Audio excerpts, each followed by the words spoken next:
Շնորհակալություն, պարոն Փաշինյան, հայտնի դարձավ, որ Շիրակի մարզի Կապսի ջրամբարի շինարարաշխատանքներն են իրականացվել, հակառակ ձեր այն մտնդումների, որ նոր գյուղ է կառուցվում, նոր բնակավայր է կառուցվում, Կապսի ջրամբարի հետ կապված, պետք է նաև գյուղը տեղափոխվել, ինչու այս աշխատանքները ձախողվեցին, ինչու հնարավոր չեղավ ձեր խոստման համապատասխան եւ ջրամբար ունենալ եւ գյուղը վերջնաժամկետը 2026 թվականներ։ Մենք Կապսի ջրամբարը կունենանք, գյուղը կտեղափոխվի։ Ես ուզում եմ ուշադրություն հրավիրել մի շատ հետաքրքիր եւ կարեւոր հանգամանքի վրա, որ տվյալ դեպքում էլ մրցույթային ընթացակարգերը իրականացվել էին միջազգային գործընկերների հաստատած ընթացակարգով եւ նրանց կողմից խոշոր կապիտալ ծրագրերը այդպիսին են, իրենք աշխարհի բոլոր երկրներում լինում են դեպքեր, երբ որ ծրագրերը չեն իրականացվում իրենց ժամկետներում, պիտի արձանագրենք, որ սա այն դեպքերից է, որ կառավարությունը չկա այդպիսի բան, որ պիտի աներ, որ ծրագիրը հաջողությամբ ընթանար ու չի արել, կան պատճառներ, տվյալ դեպքում մեր կապալառու գործընկերը պարզապես իր պայմանագրային պարտավորությունը չի կատարել եւ նրա այդ պայմանագիրը խզվել է, կփնտրենք նոր գործընկեր, ով ծրագիրը կիրականացնի։ Բայց ձեր խոստումը չի կատարվել։ Չի կատարվել, այո, չի կատարվել, որովհետև նաև կապալառու ընկերությունը, ով մրցույթում հաղթել է, ինքը իր խոստումը չի կատարել, այսինքն իմ խոստումը այսպես թե այնպես կկատարվի, իսկ իրենց խոստումը չի կատարվի։ Իմ խոստումը այսպես թե այնպես կկատարվի։ Այսինքն մենք ունենանք Կապսի ջրամբարը, ինչպես ունեցանք Վեդիի ջրամբարը եւ էլի ուրիշ ջրամբարներ, հիմա դրանք էլ մեծ բազմամիլիարդ կապիտալ ներդրումների ռիսկերն են, որոնք մենք պետք է ընթացից կառավարենք։ Ես նաև սա նկատի ունեմ, երբ որ ասում եմ, որ մենք պետք է սովորենք, ասելով չի, որ մենք ենթադրենք մի քանի հազար տարվա շինարար ազգ ենք։ Պրոբլեմներ կան, որոնք պետք է սովորենք, թե ինչպես լուծել եւ պիտի սովորենք ինչպես անել, որ այդ պրոբլեմները չառաջանան։ Սխալներով, բացթողումներով ենք մենք եւ բոլորը սովորում եւ խնդիրն է նա, որ մենք պետք է ի վերջո դարձնենք ջրամբար կառուցելը սովորական բան։ Այդ ամեն ինչի ինչից է, որովհետև այդ ինչ որ նկարագրեցիք արտառոց է մեր իրականության մեջ։ Պետք է դառնա սովորական, որպեսզի մենք նման իրավիճակներ չունենանք եւ կդառնա։ Ոչ, արդյոք կլինի, որովհետև ինչպես տեսեք, ընդհանրապես մենք պետք է հասկանանք ծրագրերը ինչպես են իրականացվում։ Եվ ես սրա մասին բազմիցս ասել եմ, մենք 2018 թվականին մեզ թվում էր, որ երբ որ փող ունենանք, բոլոր հարցերը կլուծվի։ Հիմա 2025 թվականին, 2017 թվականի համեմատ պետական բյուջեի եկամուտները մի հատ ամբողջական 2017 թվականի պետական բյուջեին պլյուս 30%։ Բայց երբ որ փողը կա, ո՞նց է կապիտալ ծրագիրը իրականացվում։ Հայտարարվում է մրցույթ։ Պետությունը ասում է գործարար համայնք։ Ես ուզում եմ այսպիսի նախագիծ իրականացնել եւ դրա համար ունեմ ֆինանսավորում, ով կկառուցի եւ ինչ գնով։ Մրցույթը տեղի ունենում եւ լավագույն գին առաջարկածը հաղթում է մրցույթում։ Հետո, երբ որ չի իրականացնում այդ բանը, նախագիծը պայմանագիրը խզվում է։ Ուրիշ է դա կնքվում։ Եվ այստեղ քանի որ նաեւ միջազգային գործընկերներ են ներգրաված, ամեն ինչ չի որ մեզնից է կախված, մենք մեզնից կախված ամեն ինչ կանենք։ Համենայն դեպս ես ուզում եմ ձեզ հիշեցնել եւ ընդգծել, որ մենք այսօր Կապսի ջրամբար ավելի շատ ունենք, քան ունեինք այս մրցույթի մեկնարկից առաջ։ Ամբողջական ենք ունենք։ Շնորհակալություն, պարոն Փաշինյան, վերջին օրերին տարբեր պետական կառույցներից ստանում ենք տեղեկատվություն այն մասին, որ իբր պետական պաշտոնյաները տարեվերջին ստացել են կլորի գումար որպես պարգևավճարներ։ Խնդրում ենք պարզաբանել, արդյոք խոսքային պիլոտային ծրագրերի մասին է, որոնք դուք ներկայացրեցիք պետական պաշտոնյաների համաժողովի ընթացքում, ըստ որոնց լինելու է աշխատանքի գնահատում արդյունքների վրա հիմնված չափորոշիչներով։ Այո, կառավարության նիստում էլ դրան անդրադարձա եւ մենք դրա մասին խոսել ենք։ Մենք ի վերջո, տեսեք, ինչպես ուսուցիչների դեպքում, ինչպես ուսուցիչների դեպքում, ինչպես զինվորականների եւ այլ համակարգերի դեպքում, մենք այս տարվանից, այսինքն 2025 թվականից, այո, ներդրում ենք արդյունքի վրա աշխատանքի գնահատման համակարգ եւ մենք նաեւ հրաժարվում ենք պետական կառավարման այն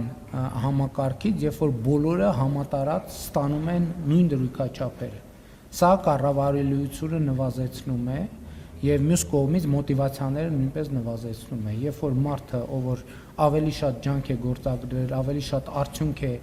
արձանագրել, ստանում է նույն չափի վարձատրություն համեմատ մյուսի, ով որ այդքան էլ ջանասեր չի գտնվել, եւ սա նաեւ քանի որ քաղաքական պատասխանատվությունը ղեկավարների վրա է, ղեկավարների ուսերին է, ղեկավարներին էլ մոտիվացիոն ճիշտ համակարգեր ստեղծելու խոչընդոտներ է ստեղծում եւ մենք պիլոտային համակարգ ենք ներդնել եւ մենք կարծում ենք, որ պետական կառավարման համակարգը այո, արդեն հասել է այդ կետին, որ պետք է նախ վարձատրությունները պետք է պետական համակարգում լինեն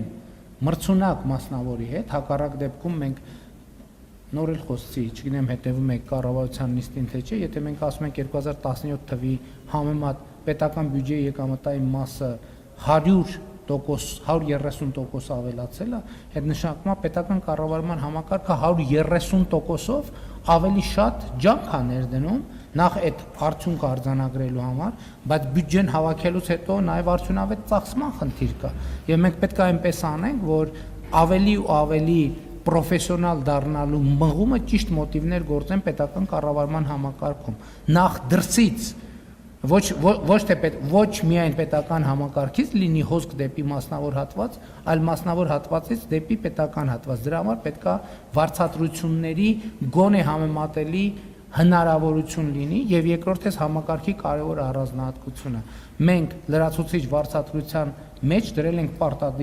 պարտադիր պայման, որ լրացուցիչ վարձատրություն ստացողը դրա որոշակի տոկոսը, եթե չեմ սխալվում 10%-ը, պետքա ծախսի իր կրթական եւ պրոֆեսիոնալ հատկությունները զարգացնելու ուղղությամբ, այսինքն պետքա ինչ որ դասընթացների մասնակցի իր կրթության վրա պետքա ներդրում անի եւ ես կարծում եմ, որ մեր պետությունը հասել այն կետին, որ մենք այսպիսի ներդրում պետքա անենք պետական կառավարման համակարգի հետ եւ ամբողջ բուրգով այդ համակարգը ներդրվում է, սա նաեւ պետության դերը նշանակությունը եւ պետությունը զարգացնելու եւ ուժեղացնելու մեր ռազմավարությունների շրջանակում է։ Հաջորդ հարցը Իլան Խաչատրյան։ Պարոն վարչապետ, վերջերս ոչ ֆորմալ հանդիպում եք ունեցել տեխնոլոգիական ոլորտի մասնագետների հետ։ Տեխնոլոգիական ոլորտի ցանկը չեմ կարող ասել ինչ որ Չէ, նկատի ունեմ երևի տեխնոլոգիական ոլորտի, բայց գուցե ոչ միայն տեխնոլոգիական ոլորտի, այսինքն դա Ground Zero-ի հանդիպումը նկատի ունեք։ Դե որը նկատի ունեք։ Հա? Հա, նախաձեռնություն ա եղել եւ փոխադարձ հետաքրքրություն ա եղել, իրենք Ground Zero սրճարանը կամ նախագիծը այդպիսի ֆորմատ ունի եւ այդ ֆորմատում ես էլ եմ ցանկություն հայտնել ունենալ հանդիպում, իրանք էլ են ցանկություն հայտնել կազմակերպել հանդիպում, մասնակցել եմ։ Այսինքն նկատի ունեմ, դա կոնկրետ միջոցառում էր, որը անունը մի քիչ ինձ բան թվաց ձեր ձևակերպում։ Խնդրեմ հարցից։ Լավ, որ ձեռքբերումներն են ձեզ գոհացրել, ինչ Ինչի ձեռքբերում։ Բաց խոսեք։ Այդ օրը, գիտեք ինչ, այդ օրը զրույց ա եղել մարդկանց հետ, այդ հանդիպանը պետք չի հիմա տենց վիճակագրություններով ծանրաբեռնել։ Ասենք հանդիպել ենք, սուրճ ենք խմել, զրուցել ենք, ուրիշ բան չի եղել։ Ու պարտադիր չի այնտեղ խոսակցություն տեխնոլոգիաների մասին, այնտեղ հեծանիվ քշելու մասին ա եղել, ծխել չծխելու մասին ա եղել, երաժշտության մասին ա եղել, պատմության մասին ա եղել, այսինքն տենց ինչ որ շատ այո, ոլորտը այո, բայց տենց շատ բան չի եղել, նեղ մասնագիտական չի եղել քննարկումը։ Հա, մենք խոսել ենք ուրիշ բաների մասին, բայց մի րոպե, 3 կարևոր ոլորտի զարգացման հետ կապված 3 կարևոր գաղափար ա հնչե, որոնք ես շատ հետաքրքիր եմ դիտել եւ արդեն նաեւ մեր թիմի պայմանավորվածություն ենք ձեռք բերել, որ իրար հետ այդ նախագծերը փորձելու ենք կյանքի կոչել, որը Հայաստանը տեխնոլոգիական ոլորտի աշխատողների համար կդարձնի ավելի գրավիչ։ Բայց ես հիմա տենց ձևակերպել ենք տեղում, հիմա չանդրադառնամ, որովհետև վստահել չեմ, որ ամբողջական կհիշեմ Այսինքն նկատի ունեմ արդյունք էլ ա եղել, պայմանավորվածություն, ընդ որում պայմանավորվել ենք, որ այդտեղ մի հատ գաղափար առաջ եկա, որ նախաձեռնությունը պատժելի է, ով որ այդ գաղափարը առաջ էր քաշում եւ հավանություն է տալիս այդ գաղափարին, ես ասում եմ, միակ պայմանը սեն է, որ դուք, ով որ նախաձեռնությունը առաջ ա քաշել, մեր այն գերատեսչության կամ պաշտոնյայի հետ, ով որ դրա պատասխանատվությունը պետք է վերցնի, համատեղ աշխատեք, որպեսզի մենք համոզվենք, որ նախ իրար հետ անենք այդ գործը եւ դա չլինի միայն պետական համակարգի գործ։ Բայց գաղտնիք էլ չկա, եթե հետագայում հետաքրքրություն կցուցաբերեք գրավոր հարցումով, մենք կարող ենք ասել, հիմա ուղղակի ես չեմ ուզում կիսատ ինչ-որ բան ասել, էլի։ Պարոն Փաշինյան, այն բանից հետո, երբ Ադրբեջանը հանեց այդ արգելքը Հայաստան տարանցիկ իր տարածքով բերեր փոխադրելու, դուք մի քանի անգամ հրապարակայնորեն տարբեր հարթակներից Ադրբեջանի նախագահին շնորհակալություն հայտնեցիք, այսինքն հոկտեմբերից Թբիլիսիում ողջունեցիք ու շնորհակալություն հայտնեցիք նրան այդ քայլի համար, այստեղ կառավարության նիստին մի քանի անգամ եղել է նույն ԵԱՏՄ հարթակում, հա, որտեղ Ադրբեջանը որևէ կերպ ներկայացած չի, վերջինս մի քանի օր առաջ Սանկտ Պետերբուրգում դուք էլի շնորհակալություն հայտնեցիք նրան այդ քայլի համար։ Հիմա ձեր վիզավիները ասում են, որ դա պատճառաբանված է նրան, որ դուք ունեք որոշակի նման պարտավորություններ անդադ շնորհակալություն հայտնել կամ որ դուք դրանով ուզում եք ցույց տալ, որ խաղաղության գործընթացը հենց ձեր վրա է կենտրոնացած, դուք եք միանձնյավարում այդ գործընթացը։ Ինձ հետաքրքիր է ձեր մեկնաբանությունը, հա, միգուցե դա դիվանագիտական ինչ-որ հնարք է, եթե կարող եք կիսվել ձեր պատկերանցումներով, ինչով եք դուք առաջնորդվում դա անելուց, շնորհակալ։ Ընդհանրապես ես նկատել եմ, որ մեր մոտ գիտեք մեր իրականության մեջ, եւ սա նոր չեմ նկատել, վաղուց եմ նկատել, բանի իրականության ընկալման բանաձևերը բարդացնելու տենց բան կա, շատ մղում կա, որ ասենք ինչի է այս միկրոֆոնը կապույտ, իսկ ինչի է այս մեկը կարմիր, իսկ ինչու սա սև չի եւ մեկը դեղին չի եւ սրանից աշխարհաքաղաքական հետեւություններ։ Լսեք, ինչ որ բան է տեղի ունեցել Հայաստանի հետ կապված, Հայաստանը պետք է վերաբերմունք արտահայտի, ո՞նց է վերաբերվում դրան։ Մենք արտահայտում ենք մեր վերաբերմունքը դրան, որ մենք դրական ենք վերաբերվում։ Հակառակը, այո, որովհետեւ մի քանի բան է տեղի ունեցել, որովհետեւ հիմա դուք մի վերնագրի ներքո եք դնում, բայց իրական մի քանի բան է տեղի ունեցել։ Տեղի է ունեցել ցորենի ներկրման արգելքի վերացում։ Ընդ որում սկզբից Ղազախստանի համար, հետո Ռուսաստանի համար։ Այսինքն այս երկու բան է տեղի ունեցել։ Հետո տեղի է ունեցել հաջորդ բանը։ Արձանագրվել է, որ Հայաստանից էլ հակառակ ուղղությամբ երկաթուղի գնալու սահմանափակում չկա։ Ես ասում եմ հարց կարա հնչի, բա ինչի չեն գնում երկաթուղիները, որովհետև իմ ընկալմամբ մենք մեր մտածողության եւ գործունեության մասշտաբը մի ֆուրի տրամաբանությամբ աշխատում, որովհետև գնացք բեռնելը եւ որևէ ուղղությամբ ուղարկելը այդ որոշակի բարդություն է, պետք է այդքան ապրանք կոնսոլիդացնել միտեղ միանգամից, որովհետև գնացքը չի կարող դատարկ գնալ։ Երրորդ բանն է տեղի ունեցել։ Ադրբեջանը պատրաստակամություն է հայտնել նավթամթերք վաճառել Հայաստանի գործարարներին եւ այդ պատրաստակամությունը արտահայտվել է, այդ գնացքը եկել է եւ հայտնվել է շուկայում։ Եվ մենք կարծում եմ տարօրինակ կլինի, եթե մենք մեր վերաբերմունքը չարտահայտենք։ Եվ ես այո, արտահայտում եմ այդ վերաբերմունքը եւ կարծում եմ ճիշտ եմ անում, ընդ որում չի տարբեր տեղերում, որ տարբեր տեղերում դա արձանագրի, որովհետեւ դա կարեւոր է նաեւ ԵԱՏՄ-ի համար։ Որովհետեւ մենք ԵԱՏՄ-ի հետ երկաթուղային կապ ենք ստացել։ Մենք նախկինում երբեք ԵԱՏՄ-ի հետ երկաթուղային կապ չենք ունեցել։ Ասել երրորդ բանն է, այսինքն երրորդը թե չորրորդը տեղի է ունեցել։ Այսինքն նկատի ունեմ իրականում շատ կարևոր է գնահատել տեղի ունեցածի մասշտաբը եւ ուզում եմ ցույց տալ, որ խաղաղությունը ինչա, կներեք, ինչ որ բան, ասենք ուզում եմ ցույց տալ եւ ցույց եմ տալիս եւ հայտարարում եմ, որ խաղաղությունը իրականություն է։ Եվ այդ իրականությունը ունի կոնկրետ արտահայտչած ձևեր։ Ես հույս ունեմ, որ առաջիկայում Հայաստանի եւ Ադրբեջանի միջև երկկողմ առևտրի երևույթներ, այսինքն երկկողմ հիմա Ադրբեջանից դեպի Հայաստան ներմուծում կա, հույս ունեմ Հայաստանից դեպի Ադրբեջան էլ արտահանում կլինի։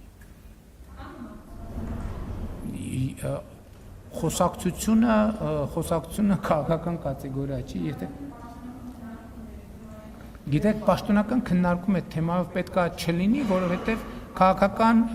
արգելքի բացակայությունը արդեն բիզնեսները պետքա իրար հետ պայմանավորվեն եւ եթե պարզվի, որ կառավարությունը պետքա ինչ-որ բան անի այդ պայմանավորվածությունները հնարավոր դարձնելու համար, մենք դա կանենք։ Շնորհակալություն։ Պարոն վարչապետ, ապատեղեկատվական արշավների շրջանակում վերջերս հերթական կեղծ թեզն է շրջանառվում, համաձայն որի իբրև թե Թուրքիայի նախագահը արդեն որոշում ունի թե ով պետք է լինի ամենայն հայոց կաթողիկոսը եւ հայ առաքելական եկեղեցու հարցերով պարբերաբար քաղաքական խորհրդակցություններ են անցկացվում Թուրքիայի իշխանությունների հետ, կխնդրեմ ձեր մեկնաբանությունը։ Ես չեմ զարմանում տենց մեկնաբանություններից, որովհետեւ դարեր ի վեր Թուրքիայի ղեկավարն է որոշել թե ով պետք է լինի ամենայն հայոց կաթողիկոսը, որոշ դարեր ի վեր Պարսկաստանի ղեկավարը, որոշ դարեր ի վեր Ռուսաստանի ղեկավարը եւ այդպես շարունակ։ Ընդհանրապես կուլտուրա չկա Հայաստանում ձևավորված Պապ թագավորի կարճ ժամանակաշրջանից եւ հատվածից հետո, այսինքն արշակումներից հետո տենց բան է, ես չեմ զարմանում, որովհետեւ դա հոլովում են այն մարդիկ, ով այդ կուլտուրայի մեջ են, եւ այն որ Հայաստանն ասում է, որ Հայաստանի Հանրապետությունն ասում է, որ մեր եկեղեցին պետքա ի վերջո կանոնագիրք ունենա նոր, որ դրան էլ դիմադրություն կա, ես դա էլ եմ հասկանում, որովհետև միջև հիմա վերջին այդպիսի փաստաթղթերը, որ ընդունվել են կամ ռուսական կամ թուրքական կայսրության ֆորմատով։ Տենց կուլտուրա չկա, ոնց որ Թուրքիայի սուլթանի ընդունած կանոնակարգումներն են շատ, որ միջև այսօր կամ գործում են դե յուրե կամ Ռուսաստանի ցարի, այդ մարդկանց տարօրինակ չի թվում։ Եվ հետևաբար, երբ որ տենց մի հարց բարձրաձայնվում է, այդ ենթագիտակցությունը արթնանում է, բայց չէ որ սա Թուրքիայի ղեկավարի իրավասության հարց է, այս ինչի է Հայաստանի ղեկավարը սրա մասին խոսում, եւ տրամաբանությամբ այդ բանի ծայրագավառային տրամաբանությունը զարգանում եւ հանգում է շատ տրամաբանական ենթադրության, քանի որ խոսվում է մի հարց, որը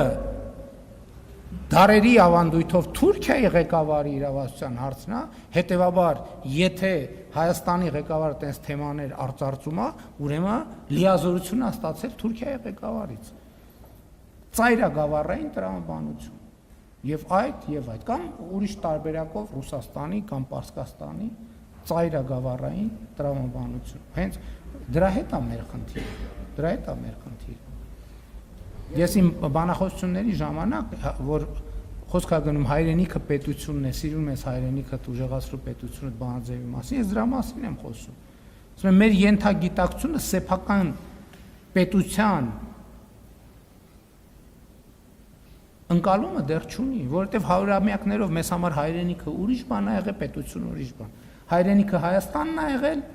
պետությունը եղել է Պարսկաստանը, հայրենիքը Հայաստանն է եղել, պետությունը եղել է Օսմանյան կայսրությունը, հայրենիքը Հայաստանն է եղել, պետությունը եղել է Ռուսական կայսրությունը։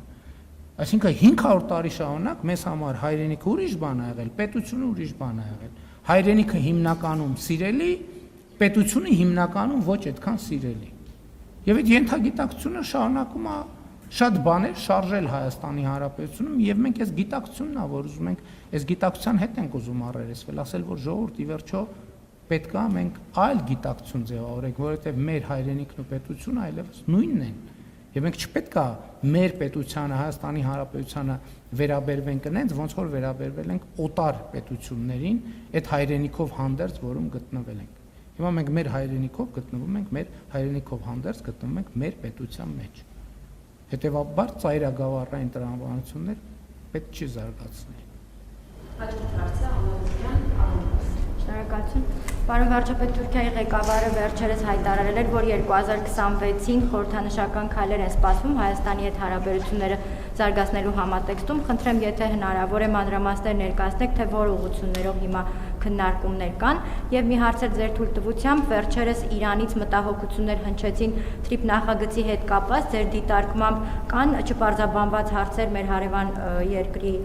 համագործակցության շրջանակում եւ հաջորդ տարի Իրանի հետ համագործակցությունը զարգացնելու համատեքստում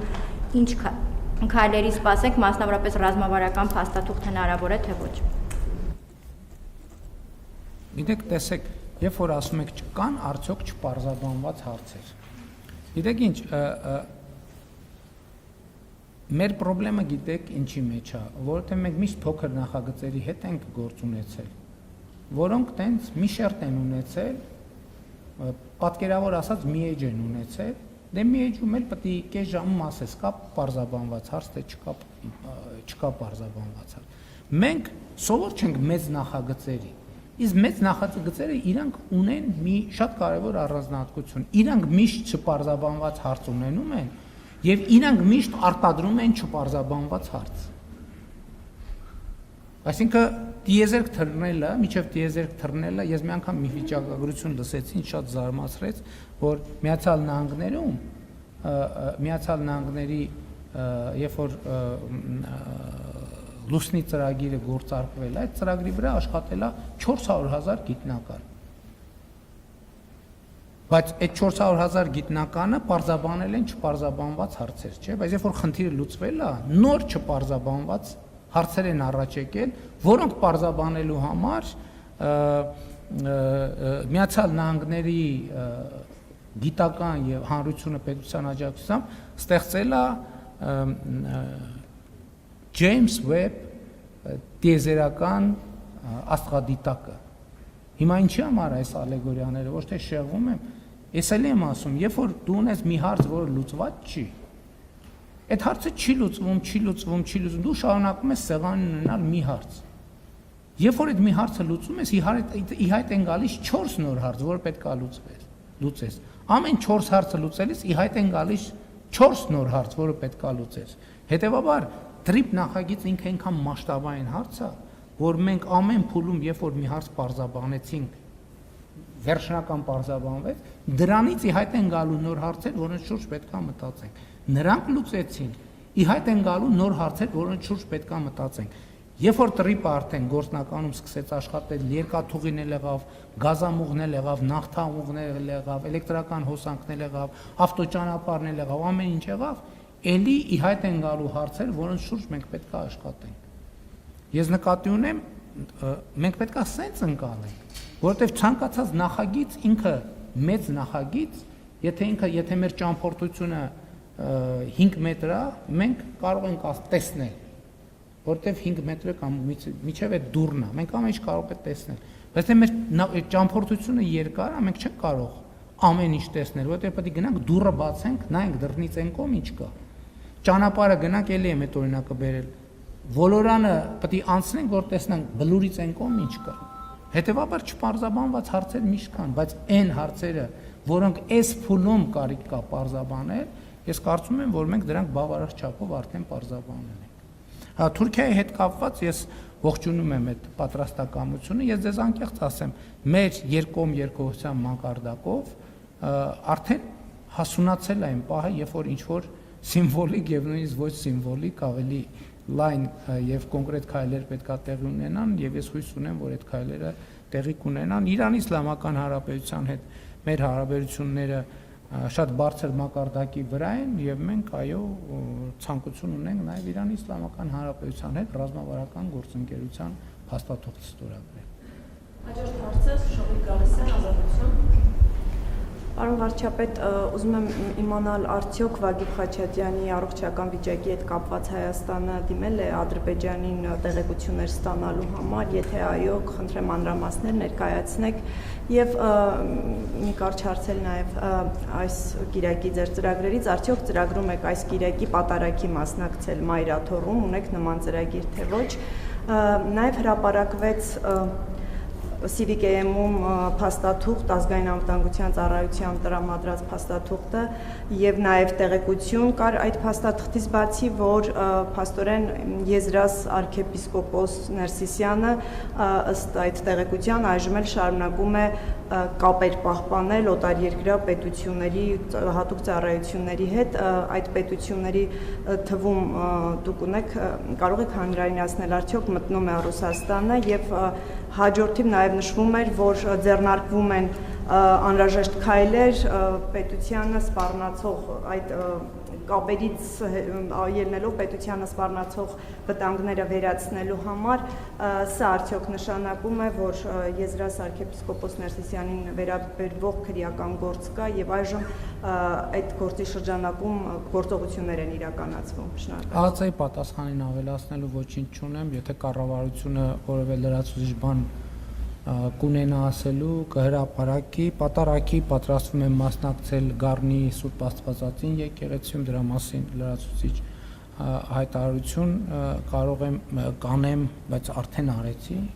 սովորաբար ուրիշ ֆորմատով եմ անում, երևի այդ ֆորմատով էլ կանեմ։ Ուղղակի Խաչատրյանի առողջական վիճակի վերաբերյալ մեր մարմինները այո տեղեկություններ են հավաքում եւ փոխանցում եւ այս պահին հրապարակային հայտնի տեղեկությունից ավել տեղեկություն չեմ կարող հայտնել։ Մենք աշխատում ենք, մենք ընդհանրապես այո տեղեկություններ հավաքելու ես չէ, բայց մեր մարմինները աշխատում են։